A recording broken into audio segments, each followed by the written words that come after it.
ರಾಮನ ಮೇಲೆ ನನಗೇನು ಹಾಗೆ ಉಂಟೇನೆ? ಇಲ್ವಲ್ಲ. ನಾನು ಭಜನೆ ಹೇಳಿದ್ದೇನೆ. ಅಂಗಳದಳು ರಾಮನಾಡಿದ, ಚಂದ್ರ ಬೇಕೆಂದು ತಾ ಹಠ ಮಾಡಿದ. ಹೇಳಿಲ್ವ ನಾನು ಭಜನೆ?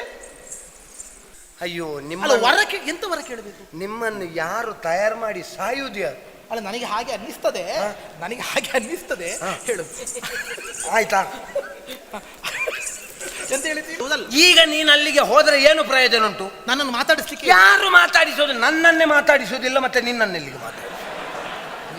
14 ವರ್ಷಗಳ ಪರ್ಯಂತರವಾಗಿ ಕಾಡಿನಲ್ಲೇ ಉಳಿದ ರಾಮನಿಗೆ ನನಗಿನ್ನು ಅಯೋಧ್ಯೆ ಬೇಡ, ನನಗೆ ಕಾಡೇ ಆದೀತು ಅಂತ ಅವನ ಮನಪರಿವರ್ತನೆ ಆಯಿತು ಅಂತ ಆದ್ರೆ, ಬಿದಿರಕ್ಕಿ ಅನ್ನ, ಬಿಲ್ವಪತ್ರೆ ಚಟ್ನಿ, ತುಳಸಿ ತಂಬಳಿಯೇ ಆದೀತು ಅಂತ ಭಾವಿಸಿದ್ರೆ, ನಾನು ಮಾತ್ರ ಪ್ರೀತಿ ಮಾಡ್ತಾ ಇದ್ದದ್ದು ನಿನ್ನನ್ನು, ಇನ್ಯಾರು ಮಾತಾಡಿಸ್ತಾ ಇರ್ಲಿಲ್ಲ. ಹೊರಟೋಗು. ನಿನಗೆ ಕೈಕೇಯಿ ಅಂತಃಪ್ರಧಾನ ತೀರಿದ್ದು, ಹೊರಟೋಗು. ಕೇಳುದಿಲ್ಲ ನಿನಗೆ? ಹೋಗುದಿಲ್ಲ ನೀನು? ನಾನು ಎಲ್ಲಿಗೆ ಹೋಗುದು? ಎಲ್ಲಿಗೆ ಹೋಗುದ? ನಾನು ನಿನ್ನ ಜೊತೆಯಲ್ಲಿ ಬಂದವನಲ್ವೇ?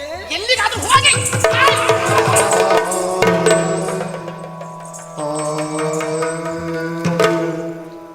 ಹೊಕ್ಕಳು ಹೃದಯವ ಮಾಯಾರಸಿ,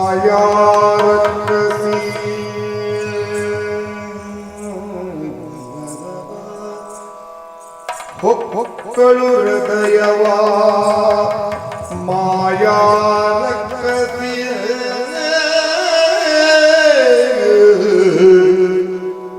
ಕದಡಿದಳು ಕೈಗೆಯಂತ ಕರಣ,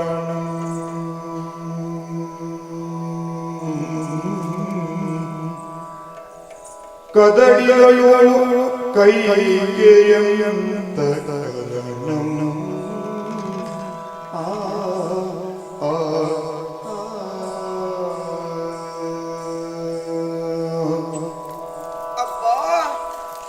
ಇಳಿವಿಯಿಂದ ಇಷ್ಟರವರೆಗೆ ನಾನು ಆಡಿದಂತಹ ಮಾತಿಗೆ ಒಂದಕ್ಕೂ ಪ್ರತಿಯನ್ನಾಡದಿದ್ರು ನನ್ನನ್ನು ದಂಡಿಸಿದವಳು ನೀನಲ್ಲ. ಕುತ್ತಿಗೆಗೆ ಕೈ ಹಾಕಿ ಹೊರದೊಡ್ತೇನೆ, ಹೋಗ್ತೇನೆ, ನನಗೇನು ತೊಂದರೆ ಇಲ್ಲ. ನನಗೆ ಇಲ್ಲಿಲ್ಲದಿದ್ರೆ ನಿನ್ನ ಅಪ್ಪನ ಮನೆ, ಹೇಳಿದ ಕೆಲಸ, ಹಾಕಿದ ಅನ್ನ ನನಗೆ ಎಲ್ಲಿ ಆದ್ರೇನು. ಆದ್ರೆ ಮಾತಾಡುವಾಗ ಜಾಗ್ರತೆ ಮಾಡು. ಕಾಗೆ ಅಂತ ಹೇಳಿದೆಯಲ್ಲ, ಹೌದೇ, ನಾನು ಕಾಗೆ. ನಿನ್ನ ಗಂಡ ಮಾಡಿದ ಹೊಲಸನ್ನು ಕುಕ್ಕಿ ಕುಕ್ಕಿ ಹೇಳಿದೆ ಅಲ್ಲ, ನಾನು ಕಾಗೆ. ನಿಮಗೆ ಅರ್ಥ ಆಗ್ಲಿಲ್ಲ ಅಷ್ಟೇ. ಏನಂದೆ? ನನ್ನನ್ನು ಗೂಗೆ ಅಂದ್ಯಾ? ಹೌದೇ, ನಾನು ಗೂಗೆ. ಪ್ರಾಣಿಗಳಲ್ಲಿ ಗೂಗೆಗೆ ಮಾತ್ರ ಅಪಾಯ ಸಂಭವಿಸುವುದಕ್ಕಿಂತ ಮುಂಚಿತವಾಗಿ ಗೊತ್ತಾಗುವುದು. ನಿನ್ನ ಜೀವನದಲ್ಲಿ ಆಗುವಂತಹ ಅಪಾಯವನ್ನು ತಪ್ಪಿಸುವ ಅಂತ ಬಂದು ಗೂ ಗೂ ಅಂತ ಗುಯಿಂಗುಟ್ಟಿದ ನಾನು ಗೂಗೆ. ಹೌದು, ಗೂಗೆ. ನನ್ನನ್ನು ನಾಯಿ ಅಂತ ಹೇಳಿದೆ ಅಲ್ವೋ? ಹೌದೇ, ನಾನು ನಾಯಿ. ನಿಯತ್ತಿಗೆ ಇನ್ನೊಂದು ಉದಾಹರಣೆ ಇದ್ರೆ ಅದು ನಾಯಿ ಮಾತ್ರ. ಯಾವನೇ ಒಬ್ಬ ವ್ಯಕ್ತಿಯು ಒಂದು ಅಗಳು ಅನ್ನವನ್ನು ನಾಯಿಗೆ ಬಿಸಾಡಿದ ಅಂತ ಆದ್ರೆ ಸಾಯುವವರೆಗೆ ಆ ಋಣವನ್ನು ನೆನಪಲ್ಲಿ ಇಟ್ಟುಕೊಂಡು ಬದುಕುವುದು ಆ ನಾಯಿ ಎನ್ನುವಂತಹ 4 ಕಾಲಿನ ಪ್ರಾಣಿ ಮಾತ್ರ. ನಿನ್ನ ಅಪ್ಪ ಅಂದಿನ ದಿವಸದಲ್ಲಿ ನನಗಿತ್ತಂತಹ ಅನ್ನದ ಋಣಕ್ಕೆ ಬೇಕಾಗಿ ಇಂದಿನವರೆಗೂ ನಿನ್ನ ಜೀವನ ಹಾಳಾಗಬಾರ್ದು ಅಂತ ನಾ ಭಾವಿಸಿದ್ದು. ನಾನು ನಾಯಿಯೇ. ನನಗೇನು? ನಾನು ಮಾತಾಡುವಾಗ ನಿಮಗೆಲ್ಲ ಮುದುಕಿ ಒದರ್ತಾಳೆ ಅಂತ ಆಗುತ್ತದೆ. ನಿನ್ನ ಜೀವನದಲ್ಲಿ ಆ ಮುದುಕನ ಜೊತೆಯಲ್ಲೇ ಇರುವುದಾದ್ರೆ ನಾವೇನು ಮಾಡ್ಲಿಕ್ಕಾಗ್ತದೆ? ನನಗೇನು ಇದರಿಂದಲೇ ಆಗಬೇಕು ಅಂತ ಇಲ್ಲ. ನನಗೆ ಕೆಲಸ ಮಾಡ್ಲಿಕ್ಕೆ ಕೂಡಿದ್ರೆ ಎಲ್ಲಿಯೂ ಆಗ್ತದೆ. ನನ್ನ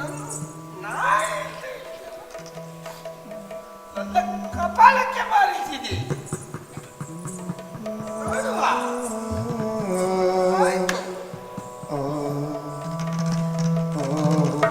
ಹೃದಯವ ಮಾಯಾರಕಸಿ, ಹೊಕ್ಕಳು ಹೃದಯವ ಮಾಯಾರಕಸಿ,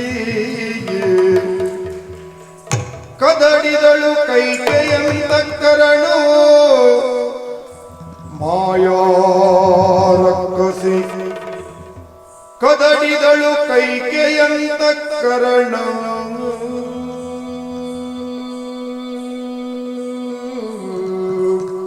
ಒಕ್ಕಳು ಹೃದಯವ ಮಾಯಾರಕ್ಕಸಿ.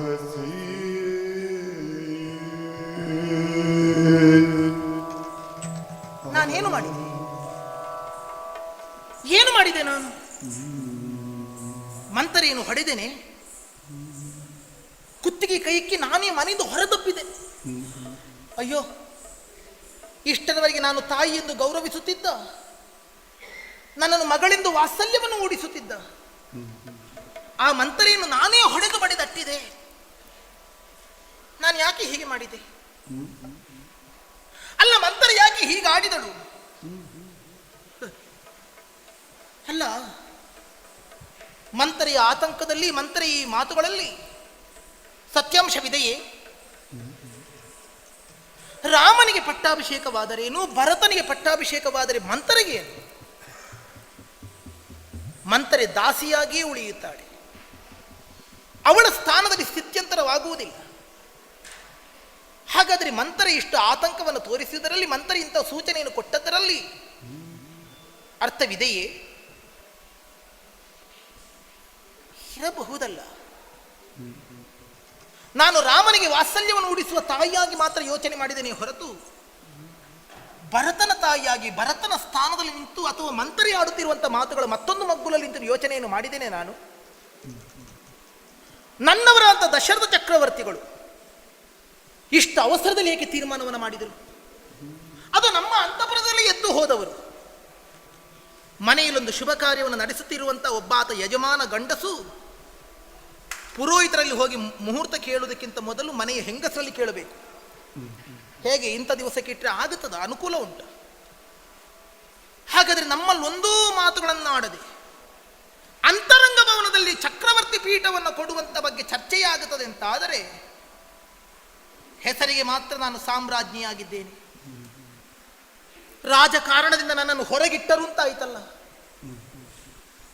ರಾಜಕಾರಣದಲ್ಲಿ ನನಗೊಂದಿಷ್ಟು ಒಂದು ಸೂಚನೆಯನ್ನು ಕೊಡುವಂಥ, ಅನುಮೋದನೆಯನ್ನು ಸಲ್ಲಿಸುವಂಥ ಒಂದು ಅವಕಾಶವೂ ಇಲ್ಲದೆ ಹೋಯಿತಲ್ಲ. ಹಾಗಾದರೆ ನನ್ನ ರಾಣಿಯ ಪಟ್ಟಕ್ಕೇನು ಅರ್ಥವಿದೆ? ಇನ್ನು ಹೆಂಡತಿಯಾಗಿ ಕೌಟುಂಬಿಕವಾಗಿ ಯೋಚಿಸಿದರೆ ನನ್ನ ಮಗನಾದಂಥ ಭರತ ನಾಳೆ ಈ ದಿವಸ ನನ್ನ ಬಳಿ ಬಂದು, ಅಮ್ಮ ನಿನಗೆ ಅವಕಾಶವಿತ್ತು, ನೀನೊಂದು ಮಾತು ಆಡುತ್ತಿದ್ದರೆ, ನೀನೊಂದು ಯೋಚನೆಯನ್ನು ಮಾಡುತ್ತಿದ್ದರೆ ನಾನು ರಾಜನಾಗುತ್ತಿದ್ದೇನಮ್ಮ, ಇವತ್ತು ನನ್ನ ಸ್ಥಿತಿಯನ್ನು ಇಲ್ಲಿಗೆ ತಲುಪಿಸಿಬಿಟ್ಟೆಯಲ್ಲ ಎಂದು ನೊಂದು ನನ್ನ ಮಗನ ಆಡಿದರೆ ಅವನಿಗೆ ಮುಖ ತೋರಿಸುವುದಕ್ಕುಂಟೆ? ಇಲ್ವಲ್ಲ.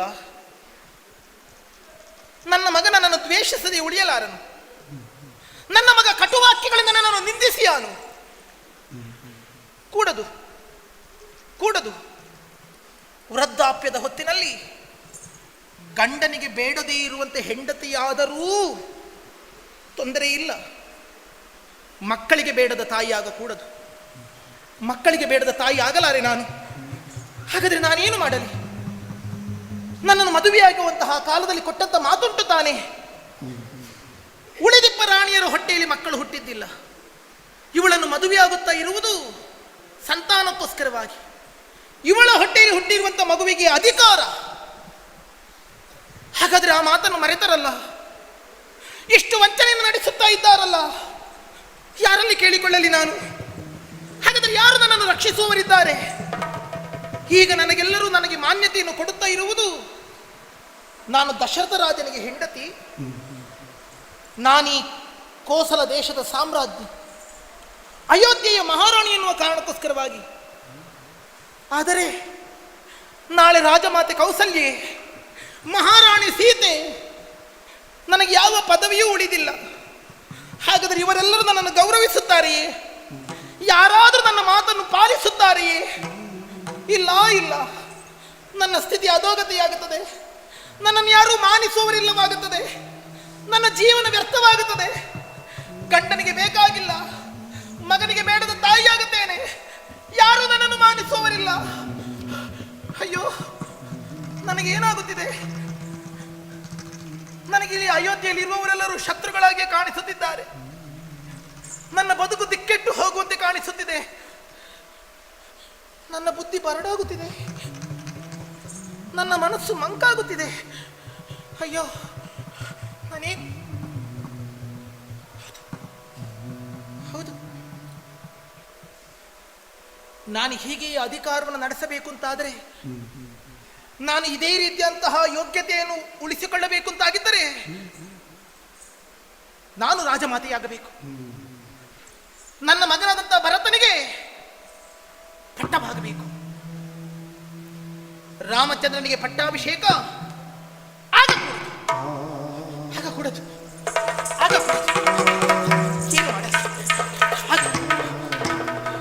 ಏನು ಮಾಡಲಿ? ಯಾರಲ್ಲಿ ಕೇಳಲಿ? ಅವಳು ಮಾತ್ರ, ಈ ಸೂಚನೆಯನ್ನು ಕೊಟ್ಟಂತ ಮಂತರ ಮಾತ್ರ ನನಗೆ ದಾರಿಯನ್ನು ತೋರಿಸುವವಳು. ನಿಜವಾದ ಮಂತರೆಯ ಸುಳಿ, ಮಮತೆಯ ಸುಳಿ ಮಂತರ. ನನ್ನ ಮೇಲೆ ಮಂತರೆ ವಾತ್ಸಲ್ಯವನ್ನೇ ಉಡಿಸುವವಳು, ಮಮತೆಯನ್ನೇ ಉಡಿಸುವವಳು. ಅಂಥವಳೇ ನಾನು ಹೊಡೆದು ಬಡಿದಟ್ಟ ಕೂಡದಿತ್ತು. ಈಗ ನನಗೆ ಮಂತರೆ ಇಲ್ಲದೆ ಇನ್ಯಾರೂ ದಾರಿ ತೋರಿಸುವವರಿಲ್ಲ. ಏನು ಮಾಡಲಿ ನಾನು? ಅವಳನ್ನು ಎಲ್ಲಿಂದ ಹುಡುಕಲಿ ನಾನು? ಹೋದರೆ ಎಲ್ಲಿ ಹೋಗುತ್ತಾಳೆ? ವಟ ವಟ ಗುಟ್ಟುತ್ತಾ ಅಲ್ಲಿ ಬಾಗಿಲಲ್ಲಿ ಕುಳಿತುಕೊಳ್ಳುತ್ತಾಳೆ, ಮತ್ತೆ ಇತ್ತಲೇ ಬರುತ್ತಾಳೆ. ಆದರೆ ಅವಳು ಬರುವ ತನಕ ಕಾಯುವುದಲ್ಲ, ನಾನು ಅವಳ ಮೊರೆ ಹೋಗಬೇಕಾಗಿದೆ. ಮಂತರ, ಮಂತರ, ಅಮ್ಮ ಮಂತರ,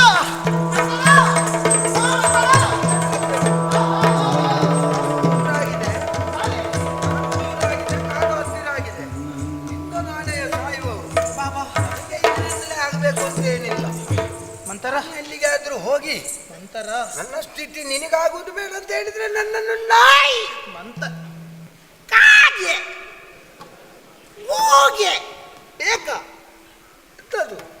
ಮಂತರ, ನಿನಗೆ ನಾಯಿ ಅಂತ ಹೇಳಿದಕ್ಕೆ ಬೇಸರ ಆಯ್ತು? ಇಲ್ಲ, ಈಗ ಹೇಳಿದ್ದಕ್ಕೆ ಬೇಸರ ಆಯ್ತು. ನಾಯಿ ನಮಗೆ ಬೇಡವ ಹೇಳು? ಬೇಕು, ಪುನಃ ಪುನಃ ಅದನ್ನೇ ಹೇಳಬೇಡ. ಯಾಕೆ ಗೊತ್ತಾ? ಮನುಷ್ಯನಿಗೆ ಪ್ರಾಣಕ್ಕೆ ಪ್ರಾಣ ಕೊಡುವ ಪ್ರಾಣಿ ಯಾವುದು ಕೇಳಿದ್ರೆ ಅದು ನಾಯಿ ಮಾತ್ರ. ಹೌದು, ಇನ್ಯಾವುದೂ ಇಲ್ಲ. ನೀನು ಹಾಗೆ. ಆಯ್ತು, ಧನ್ಯವಾದಗಳು. ಯಾಕೆ ಗೊತ್ತಾ? ನನ್ನ ಸ್ಥಾನವನ್ನು ನಾಯಿಗೆ ಹೋಲಿಸಿದ್ದಕ್ಕೆ. ಹಾಗೆ ಹೇಳಿತಲ್ವೇ? ಅರ್ಥ ಮಾಡಿಕೊಡಿ. ಏನು? ನಿಯತ್ತಿಗೆ ಹೆಸರಾದದೆ ಅಂತ ನನಗೆ ಈ ಹೊತ್ತಿಗೆ ಅರ್ಥವಾಯಿತು. ಗೊತ್ತಾಯ್ತಲ್ಲ. ನಿನ್ನನ್ನು ದಾಸಿ ನಿವಾಳಿಯನ್ನು ಹಾಗೆ ನಿಂದಿಸಿದೆ, ತಪ್ಪಾಯಿತು ಮಂತ್ರ. ನನ್ನ ರಾಮನ ಮೇಲೆ ನನಗೇನು ಹಾಗೆ ಉಂಟೇನೆ? ಇಲ್ವಲ್ಲ, ನಾನು ಭಜನೆ ಹೇಳಿದ್ದೇನೆ. ಅಂಗಳದಳು ರಾಮನಾಡಿದ, ಚಂದ್ರ ಬೇಕೆಂದು ತಾಹಟ ಮಾಡಿದ. ಹೇಳಿಲ್ವ ನಾನು ಭಜನೆ? ನಾನು ನಿನ್ನ ಪರಿಸ್ಥಿತಿಯನ್ನು ಎಣಿಸಿ ಹೇಳಿದ್ದು. ಆದ್ರೆ ನಾವು ಒಳ್ಳೇದು ಯಾರಿಗೂ ಬೇಡ. ಈಗೆಲ್ಲ ಬೇಡದ್ದೇ ಬೇಕಾದ್ದು.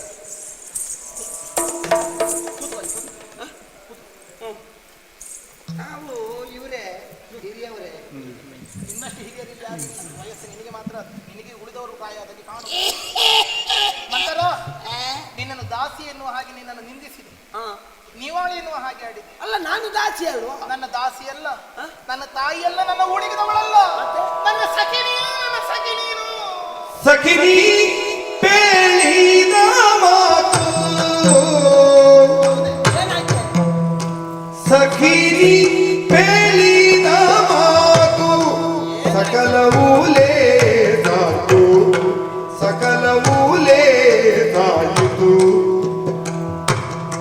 ಯುಕುದಿಯೇ ನೀದ ತಿನ್ನು ಎನ್ನೊಬ್ಬೆ ಕಂಡುದನ್ನು, ಯುಕುದಿಯೇ ನೀದ ತಿನ್ನು ಎನ್ನೊಬ್ಬೆ ಕಂಡುದನ್ನು, ಯುಕುದಿಯೇ ನೀದ ತಿನ್ನು ಎನ್ನೊಬ್ಬೆಳು ಕಂಡುದನ್ನು. ಅಮ್ಮ ಮಂತರ, ನಿನ್ನನ್ನು ದಾಸಿ ಎನ್ನುವ ಹಾಗೆ ಹೊಡೆದು ಬಡೆದು ಎನ್ನುವ ಹಾಗೆ ನನ್ನ ಮೇಲೆ ಕೋಪವನ್ನು ತಳೆಯದಿರು. ಯಾಕೆ ಗೊತ್ತೇ? ಮಕ್ಕಳು ತಪ್ಪು ಮಾಡುತ್ತಾರೆ, ಮಕ್ಕಳು ಹೊಡೆಯುತ್ತಾರೆ, ಆದ್ರೆ ತಾಯಿ ಆದವಳು ಕೋಪಿಸುತ್ತಾಳೆಯೇ? ಇಲ್ಲವಲ್ಲ. ಇಲ್ಲ. ಮಾತ್ರವೇ ಅಲ್ಲ, ದುಃಖದಲ್ಲಿ ಸಿಟ್ಟಿನಲ್ಲಿ ಯಾರಾದ್ರೂ ಏನಾದ್ರೂ ಹೇಳಿದರೆ ಅದನ್ನು ಗಂಭೀರವಾಗಿ ಪರಿಗಣಿಸಕೂಡದು. ಅದಕ್ಕೆ ಉದ್ವೇಗ ಅಂತ ಹೆಸರು. ಹೌದಾ? ಏನೋ ಉದ್ವೇಗದಲ್ಲಿ ಆಡಿಬಿಟ್ಟೆ ಅಥವಾ ಬಾಲ ಬುದ್ಧಿಯಿಂದ ನಾನು ಆಡಿದೆ, ನನ್ನ ಮಾತುಗಳನ್ನು ಮನಸ್ಸಿಗೆ ಗಣಿಸದಿರು. ನನ್ನನ್ನು ಕ್ಷಮಿಸಮ್ಮ, ನನ್ನನ್ನು ಕ್ಷಮಿಸು, ನನ್ನನ್ನು ಕ್ಷಮಿಸು. ಮಗಳೇ ಮಂತರ, ನನಗೆ ಯಾರಿದ್ದಾರೆ? ನನ್ನ ಸರ್ವಸ್ವವೂ ನೀನೇ. ನೀನಲ್ಲದೆ ಇನ್ನು ನನಗೆ ಇಲ್ಲಿ ಯಾರೂ ಇಲ್ಲ. ನನ್ನ ಜೀವನ ಎರಡೂ ನೀನೇ ಆದ ಮೇಲೆ ನಿನ್ನನ್ನು ಬಿಟ್ಟು ನಾನು ಎಲ್ಲಿಗೆ ಹೋಗುದು? ನಿನ್ನನ್ನು ನಿಜವಾಗಿ ನನ್ನ ಸಖಿ ನೀನು. ಆ. ಯಾಕೆ ಗೊತ್ತೇ? ಆ. ತಂದೆ ತಾಯಿಗಳು ಮಾಡದೇ ಇರುವಂತ ಉಪಕಾರವನ್ನು ಆ. ಅಥವಾ ತಂದೆ ತಾಯಿಗಳಲ್ಲಿ ಹೇಳಿಕೊಳ್ಳಲಾರದೆ ಇರುವಂತ ವಿಚಾರವನ್ನು ಆ. ನಿಜವಾದ ಗೆಳೆಯ ಹಾಗೂ ಗೆಳತಿಯರಲ್ಲಿ ನಾವು ಹೇಳಿಕೊಳ್ತೇವೆ. ಮುಕ್ತವಾಗಿ ಹಂಚಿಕೊಳ್ಳಿ. ಅದನ್ನೇ ಸಖ್ಯತನ ಅಂತ ಹೇಳುವುದು. ಆ. ಅಂತರಂಗವನ್ನು ಬಿಚ್ಚಿ ಮಾತಾಡುವುದು ಸಖ್ಯ ಇದ್ದವರಲ್ಲಿ ಮಾತ್ರ. ಹೌದು. ನನ್ನ ಸಖಿ ನೀನು. ಆ. ನೀನು ಆಡಿದ ಮಾತು ಯೋಚಿಸಿದೆ. ಆ.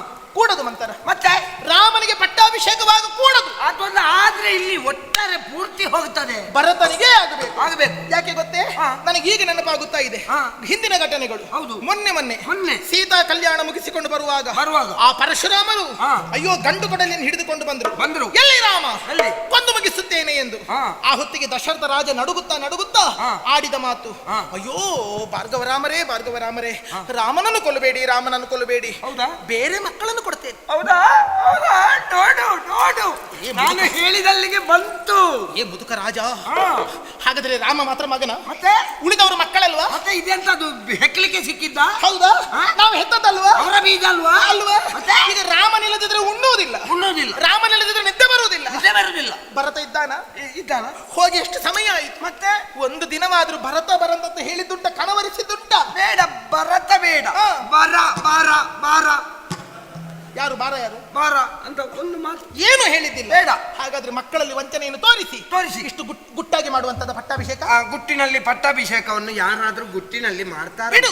ಆ. ಆಗ ಕೂಡದು. ರಾಮನಿಗೆ ಆಗ ಕೂಡದು. ನೀನೆಂದಂತೆ ಭರತನಿಗೆ ಆಗಬೇಕು. ಆದರೆ ಮಂತರ ನಾವೆಷ್ಟೇ ಬೊಬ್ಬೆ ಹಾಕಿದ್ರೆ ಆಗುವ ಕೆಲಸ ಆಗದೆ ಉಳಿಯುತ್ತದೇನೆ? ಅದಾಗುದಿಲ್ಲ. ಆಗ್ತದೆ. ಹಾಗಾದ್ರೆ ಆಗ ಕೂಡದು ಅಂತಾದ್ರೆ ಏನು ಮಾಡಬೇಕೆ ಮಂತರ? ನಿನಗೆ ಶರಣಾಗಿದ್ದೇನೆ ನಾನು, ನೀನೇ ದಾರಿ ತೋರಿಸಬೇಕು. ಎಂದರೆ ಆ ಮಾತ ಕೇಳಿ ಮಂದರೆ ಧೈರ್ಯ ಮಾತಾಳಿ,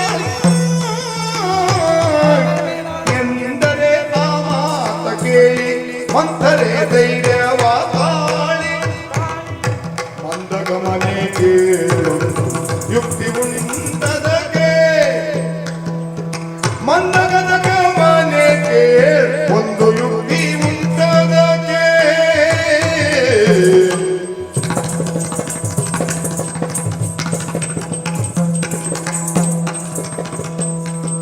ಹಿಂದೆ ಮೆಚ್ಚಿ ನಿನಗೆ ಆ ನರೇಂದ್ರ ಕೊಟ್ಟ ಮಾತೆರಡ,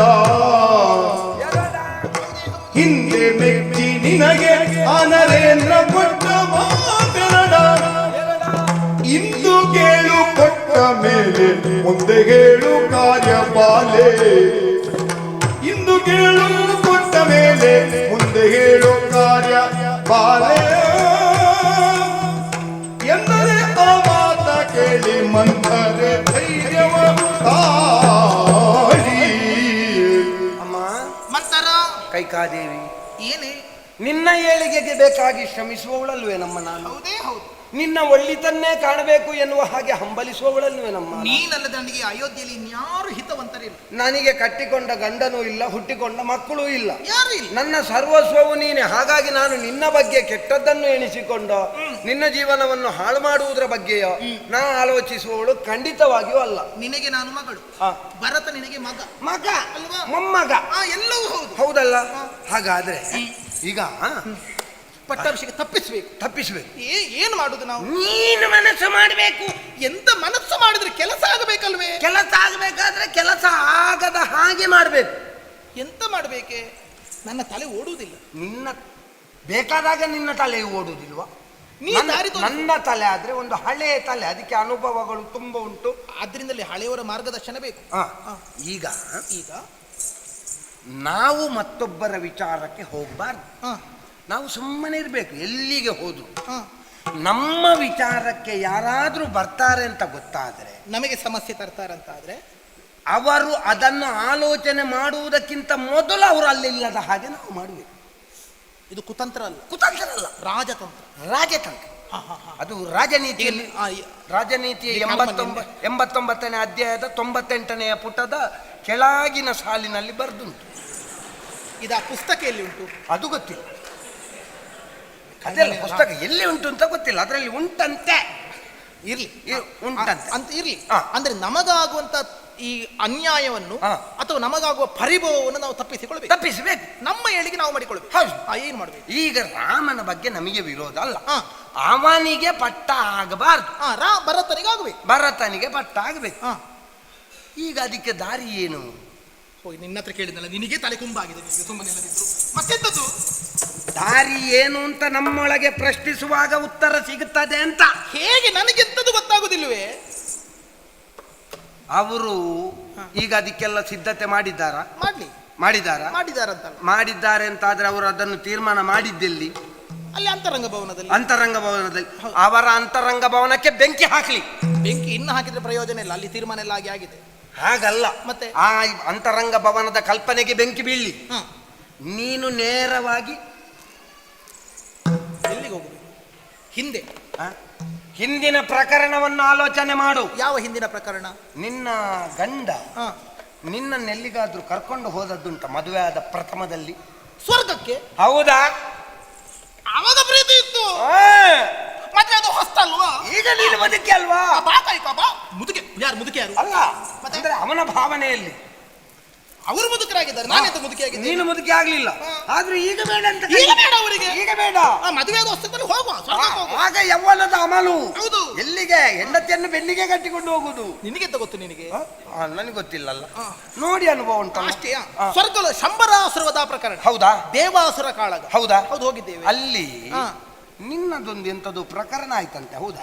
ಅಯ್ಯೋ, ಯುದ್ಧವಾಗುವಾಗ ರಾಕ್ಷಸರಿಂದ ಆಘಾತಕ್ಕೊಳಗಾಗಿ ದಶರಥ ಚಕ್ರವರ್ತಿಗಳು ಮೂರ್ಛಾವಸ್ಥೆ ಒಳಗಾಗಿದ್ದರು. ಆವಾಗ ರಥವನ್ನು ಮತ್ತೊಂದು ಕಡೆಗೆ ಹರಿಸಿ ಅವರಿಗೆ ಶೈತ್ಯೋಪಚಾರ ನಡೆಸಿ ಅವರ ಪ್ರಾಣ ಉಳಿಸಿದ್ದು ನಾನು. ಒಂದು ಗಂಡನ ಪ್ರಾಣ ಉಳಿಸಿದವಳು ನೀನು. ಮಾತ್ರವಲ್ಲ, ರಥದ ಚಕ್ರದ ಕೀಲು ಕಳಚಿ ಹೋದ ಹೊತ್ತಿನಲ್ಲಿ ಕಿರುಬೆರಳನ್ನೇ ಕೀಲಾಗಿ ಉಪಯೋಗಿಸಿ ರಥ ನಡೆಸಿದ್ದೇನೆ ನಾನು. ಹೌದಾ? ಉಳಿದವರಿಗೆ ಆಶ್ಚರ್ಯ ಆದೀತು. ಈಗ ಒಂದು ಹೆಣ್ಣಿನ ಕಿರುಬೆರಳಿಗೆ ಎಲ್ಲಿಂದ ಅಷ್ಟು ಶಕ್ತಿ ಬರ್ತದೆ? ನನಗೊಂದು ಋಷಿಗಳ ಅನುಗ್ರಹ ಉಂಟು. ಹೌದಾ? ಈ ನನ್ನ ಕಿರುಬೆರಳು ವಜ್ರದಷ್ಟು ಕಠಿಣವಾಗಲಿ ಎಂದು ಆ ಕಾರಣಕ್ಕೆ ನಡೆಸಿದ್ದೇನೆ. ಮತ್ತೆ ಅದೇ ಋಷಿಗಳ ವರ ಉಂಟು ಅಂತ ಗೊತ್ತಾಯ್ತು ನನಗೆ. ಒಮ್ಮೆಲೆ ಪಕ್ಕನೆ ಪ್ರಖರವಾದ ಬೆಳಕು. ಹೌದು. ಯಾಕೆ?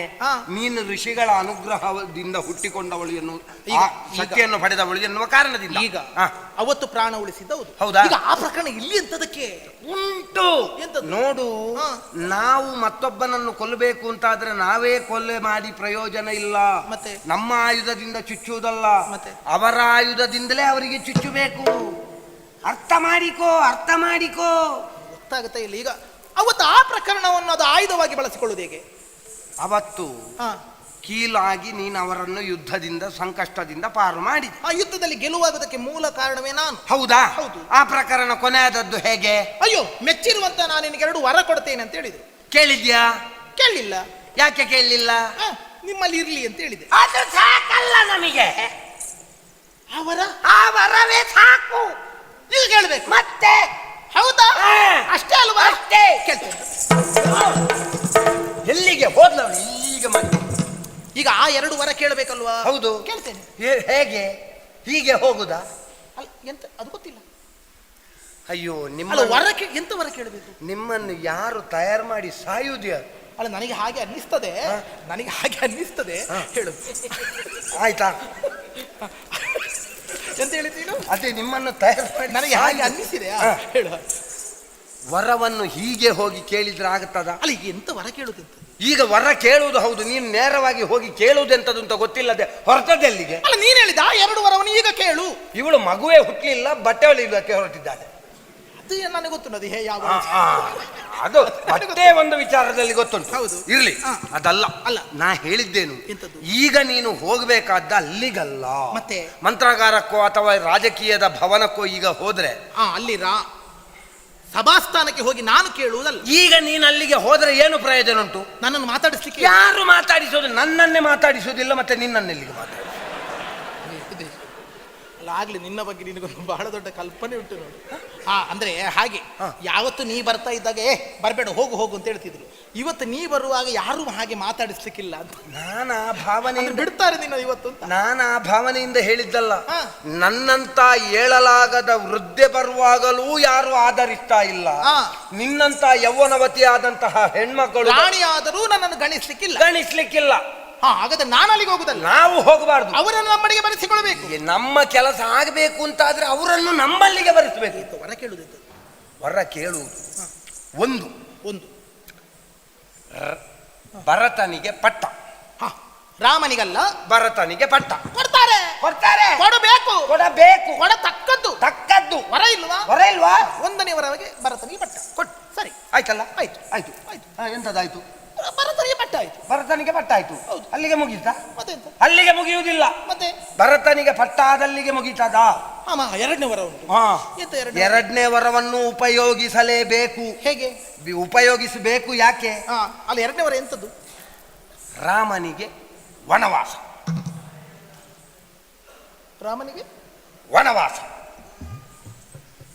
ನಮಗೆ ಭರತನಿಗೆ ಪಟ್ಟಾಭಿಷೇಕವಾಗುವಂಥದ್ದು ಪ್ರಧಾನ. ಈ ರಾಮ ಕಾಡಿಗೆ ಹೋಗುವುದೆಂತದಕ್ಕೆ? ಇರ್ಲಿ ಅಲ್ಲ ಅರಮನೆಯಲ್ಲಿ. ನಿಮ್ಮನ್ನು ತಯಾರು ಮಾಡಿ ಯಾರು ಸಹ ಹಾಗ ಅನ್ನಿಸ್ತದೆ ಅಲ್ಲ? ಅರ್ಥ ಮಾಡಿಕೋ. ಎಂತದ್ದೇ? ಈಗ ರಾಮ ಇರ್ಲಿ ಅಂತ ನೀನು ಹೇಳಬಹುದು. ಹಾ, ಜನರ ಬಾಯಲ್ಲಿ ಜನಜನಿತವಾದಂತಹ ವಿಚಾರ ಯಾವುದು? ರಾಮನೇ ರಾಜ ಅಂತ. ಹೌದಾ? ಹೌದಪ್ಪ, ಎಲ್ಲರ ಅಂತರಂಗದಲ್ಲಿ ರಾಮ ರಾಜ ಅಂತೇಳಿ ಆಗಿದೆ. ಈಗ ನಾವು ನಾಳೆ ಭರತನಿಗೆ ಪಟ್ಟ ಅಂತ ಹೇಳಿದರು, ಭರತನನ್ನು ಪಟ್ಟಾಭಿಷಿಕ್ತನನ್ನಾಗಿ ಮಾಡಿದರು. ರಾಮ ಇಲ್ಲಿ ಇರುವಾಗ ಭರತ ಇದ್ದರೂ ಜನರು ಒಪ್ಪಿಯಾರೆ?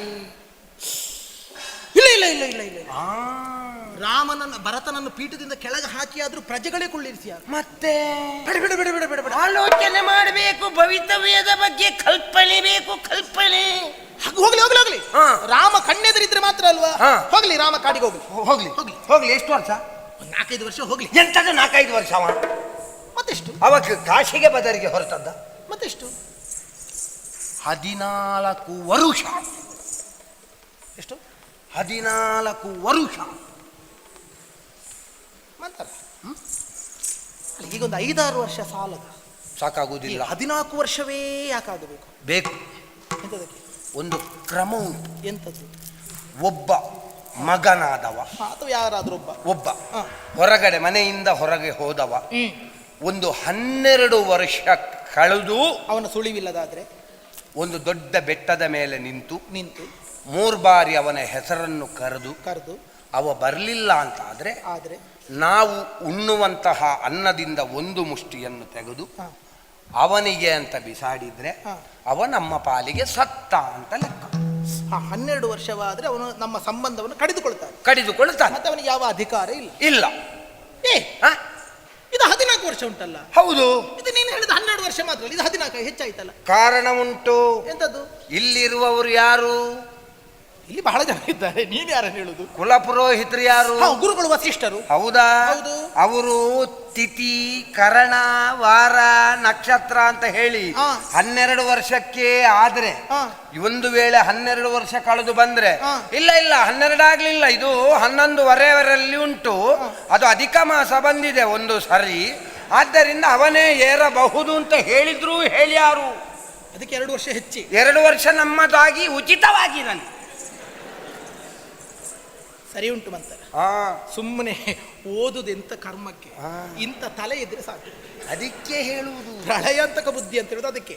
ಅದಕ್ಕಿಂತಲೂ ಮನುಷ್ಯನ ದೇಹದಲ್ಲಿ 7 ವರ್ಷಗಳಿಗೊಮ್ಮೆ ಧಾತುಗಳಲ್ಲಿ ಬದಲಾವಣೆ ಆಗುತ್ತಾ ಇರುತ್ತದೆ.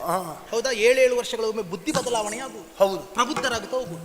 14 ವರ್ಷಗಳ ಪರ್ಯಂತರವಾಗಿ ಕಾಡಿನಲ್ಲೇ ಉಳಿದ ರಾಮನಿಗೆ ನನಗಿನ್ನು ಅಯೋಧ್ಯೆ ಬೇಡ, ನನಗೆ ಕಾಡೇ ಆದೀತು ಅಂತ ಅವನ ಮನ ಪರಿವರ್ತನೆ ಆಯಿತು ಅಂತ ಆದ್ರೆ ಬಿದಿರಕ್ಕಿ ಅನ್ನ, ಬಿಲ್ವಪತ್ರೆ ಚಟ್ನಿ, ತುಳಸಿ ತಂಬಳಿಯೇ ಆದೀತು ಅಂತ ಭಾವಿಸಿದ್ರೆ, ಅರಮನೆಯ ಭೋಗಗಳು ಬೇಡ ಅಂತ ಕಂಡರೆ ಭರತನಿಗೆ ಸ್ಥಿರ ಆಗ್ಲಿಲ್ವಾ? ಸ್ಥಿರ ಆಯ್ತಲ್ಲ. ನಾವು ಅಪರಾಧಿಗಳ ಹೇಳಿದ ಕೂಡಲೇ ಅವಳು ಹೊರಟ್ಲು. ಕೇಳುದೆ, ಯಾರು ನಿಮ್ಮನ್ನು ತಯಾರು ಮಾಡಿ ಸಾಯುವುದು? ನೀನು ಹೋಗುವುದಲ್ಲ, ಅವರನ್ನೇ ಬರೆಸಿಕೊಳ್ಬೇಕು. ಹೇಗೆ ಬರಿಸ್ತಿ? ಹೇಗೆ ಬರಿಸುವುದು? ಬರ್ಲಿಕ್ಕೆ ಹೇಳುವ. ಅವರು ಮಂತ್ರಾಗಾರದಲ್ಲಿ ಸಮಾಲೋಚನೆ ಮಾಡ್ತಾರ. ಹೌದು. ನಿನಗಿಲ್ವೇನೆ? ಎಂತ ಉಂಟು? ಶೋಕಾಗಾರ ಇಲ್ವಾ? ಅಯೋಧ್ಯೆಯಲ್ಲಿ ಕಟ್ಟಿದ್ದಾರೆ, ಅಯೋಧ್ಯೆಯಲ್ಲಿ ಶೋಕ ಇಲ್ಲ, ಅದು ಹಾಗೆ ಪಾಳು ಬಿದ್ದಿದೆ. ಶೋಕವನ್ನು ನೀನು ಪ್ರಾರಂಭಿಸು. ನಾವು ಶೋಕಾಗಾರದ ಉದ್ಘಾಟನೆ, ಅವರು ಅಂತರಂಗ ಭವನ, ನಿನ್ನದು ಶೋಕಾಗಾರ, ನಾನು ಶೋಕಾಗಾರ ಸೇರಿಕೊಳ್ಳ ಸೇರ್ಬೇಕು. ಹೀಗೆಯಾ? ಹೀಗೆಲ್ಲ. ಮತ್ತೆ ಇದನ್ನು ಬಿಚ್ಚು. ಪಟ್ಟೆ ಪೀತಾಂಬರ ಬೇಡ, ಬೇಡ. ಆಭರಣಗಳು ಬೇಡ, ಆಭರಣಗಳು ಬೇಡ. ಹಾ. ನನ್ನದೊಂದು ಇಂಥದ್ದೇ ಹಳೇತುಂಟು, ಅದು ಒಂದು ಸ್ವಲ್ಪ 3 ಭಾಗದಲ್ಲಿ ಹರಿದಿದೆ. ಹರುಕು ಸೀರೆ. ಹೌದು, ಅದನ್ನು ಉಟ್ಟುಕೋ. ಸುತ್ತುಗಳು. ತಲೆ ಕೂದಲನ್ನು ಬಿಚ್ಚು. ಮರ್ಯಾದಸ್ಥರ ಮನೆಯಲ್ಲಿ ಹೆಣ್ಣಾದವಳು ತಲೆ ಕೂದಲು ಬಿಡಿಸಿ ಓಡಾಡ್ತಾಳಂತ ಆದ್ರೆ ಅದು ಮನೆಗೆ ಮಾಟ ಮಾಡಿದ ಹಾಗೆ. ಮತ್ತೆ ನಾವೀಗ ಮಾಡ್ತಾ ಇರುವುದೇ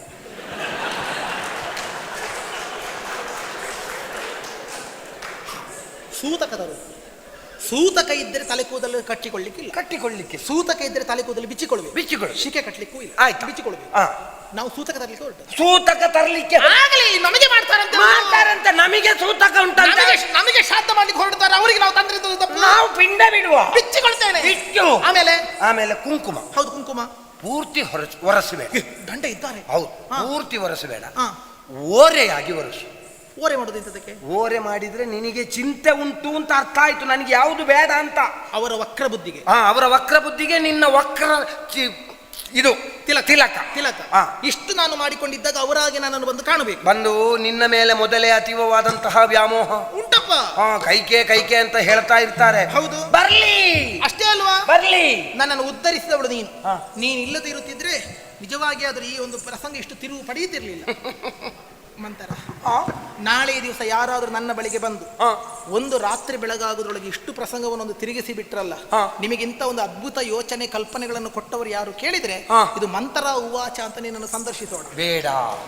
ಬೇಡ, ನನ್ನ ಮಂತರ ಉವಾಚ ಇನ್ನು ನನ್ನ ಸಂದರ್ಶನ ಬೇಡ. ನಮಗೊಂದು 10 ದಿವಸದಿಂದ ದರ್ಶನ ಆಗಿ ಸಾಕು ಅಂತ ಆಗಿದೆ. ಆದ್ದರಿಂದ ಹೆಸರೇನಿದ್ರು ನಿನ್ನ ಸ್ವಂತ ಕಲ್ಪನೆಯಲ್ಲಿ ಬಂದದ್ದು ಅಂತ. ಅಷ್ಟೇ ಅಲ್ವಾ?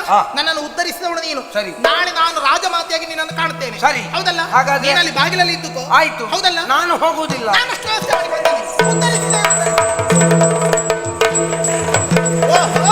ಸುಮಗೆ ಮಾಟವ ಕಟ್ಟಬೇಕೆಂಬ ಮತದೊಳಂದು ಕೈಕೈಯು ಅತಿಶಯದ ಛಲದಿಂದ ತೆಗೆದಳ ಆಭರಣಗಳನ್ನು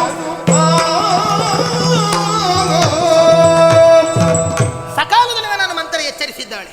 ಅಲ್ಲದೆ ಇದ್ದರೆ ನಾನೆಂತಹ ಅಪಾಯಕ್ಕೆ ಒಳಗಾಗುತ್ತಿದ್ದೆ, ಎಂತಹ ಅವಘಡವಾಗುತ್ತಿತ್ತು ನನ್ನ ಬದುಕು. ಅಲ್ಲ, ನನ್ನ ಬದುಕು ನಿಜಾರ್ಥದಲ್ಲಿ ಕೊಚ್ಚಿ ಹೋಗುತ್ತಿತ್ತು. ನನ್ನನ್ನು ಕಾಪಾಡಿದವಳಿದ್ದಾಳೆ ಮಂತರೆ. ಹೌದಲ್ಲ? ಅಲ್ಲದೇ ಇದ್ದರೆ ನನ್ನ ಹೊಟ್ಟೆಯಲ್ಲಿ ಹುಟ್ಟಿರುವಂತಹ ಮಗನಾದ ಭರತನಿಗೆ ಪಟ್ಟವನ್ನು ನಾನು ಕೊಡಿಸಲೇಬೇಕು. ನನ್ನನ್ನು ಮರೆತಿರಬಹುದು ದಶರಥ ರಾಜ, ನನ್ನ ಅಪ್ಪನಿಗೆ ಕೊಟ್ಟ ಮಾತನ್ನು ಮರೆತಿರಬಹುದು. ಆದರೆ ಅಪ್ಪನ ಮಗಳಾಗಿ, ಅಶ್ವಪತಿ ಮಹಾರಾಜನ ಮಗಳಾಗಿ ನಾನು ಆ ಮಾತನ್ನು ಮರೆಯುವಂತಿಲ್ಲ.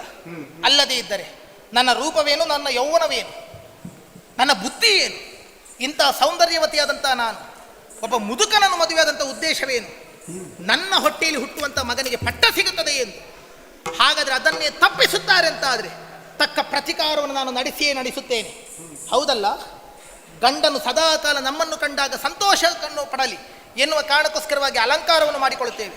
ಇಷ್ಟು ನಮಗೆ ಹಿಂಸೆ ನೀಡುತ್ತಾನೆ ಅಂತಾದ್ರೆ, ವಂಚನೆ ಮಾಡುತ್ತಾನಂತಾದ್ರೆ ಇನ್ಯಾಕೆ ಬೇಕು ಈ ಅಲಂಕಾರಗಳು? ಯಾವುದೂ ಬೇಡ. ಈ ಆಭರಣಾದಿಗಳನ್ನೆಲ್ಲವನ್ನೂ ಕೂಡ ಕಿತ್ತು ಬಿಸಾಡುತ್ತೇವೆ. ಮೈ ಮೇಲಿನ ಆಭರಣಗಳು ಬೇಡ, ಪಟ್ಟೆ ಪೀತಾಂಬರವನ್ನು ಹರಿದು ಬಿಸಾಡುತ್ತೇನೆ. ಮಾನವನ ಮುಚ್ಚಿಕೊಳ್ಳುವುದಕ್ಕೋಸ್ಕರವಾಗಿ ಸೊಂಟಕ್ಕೊಂದು ಮಲಿನವಾದಂತಹ ಹರುಕು ಬಟ್ಟೆಯನ್ನು ಸುತ್ತಿಕೊಳ್ಳುತ್ತೇನೆ. ಇನ್ನೊಂದು, ಗಂಡನಿದ್ದಾನೆ, ಗಂಡನಿಗೆ ಸಂತೋಷವಾಗಲಿ ಎನ್ನುವ ಕಾರಣಕ್ಕೋಸ್ಕರವಾಗಿ ಹಣೆಗಿರಿಸುವಂಥ ಸಿಂಧೂರದ ತಿಲಕ. ಗಂಡನೇ ಹೆಂಡತಿಯ ಪಾಲಿಗೆ ಶತ್ರುವಾಗುತ್ತಾನೆಂತಾದ್ರೆ, ಗಂಡನೇ ವಂಚನೆಯನ್ನು ನಡೆಸುತ್ತಾನಂತಾದ್ರೆ ಇನ್ಯಾಕೆ ಬೇಕು? ಬೇಡ.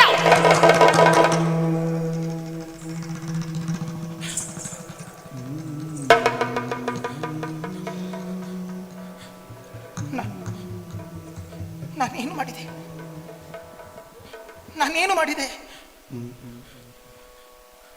ನನ್ನ ಕೈಯಾರೆ ನನ್ನ ಹಣೆಯ ತಿಲಕವನ್ನು ನಾ ಕೆಡಿಸಿಕೊಂಡೇನಲ್ಲ, ನನ್ನ ಕೈಯಾರೆ ನನ್ನ ಹಣೆಯ ಕುಂಕುಮವನ್ನೇ ನಾನು ಅಳಿಸಿಕೊಂಡೇನಲ್ಲ. ಹಾಗಾದರೆ ನನಗಿನ್ನೀ ಕುಂಕುಮ ಇಡುವ ಅವಕಾಶವಿಲ್ಲವೇ? ನನ್ನ ಗಂಡನದತ್ತ ದಶರಥ ರಾಜ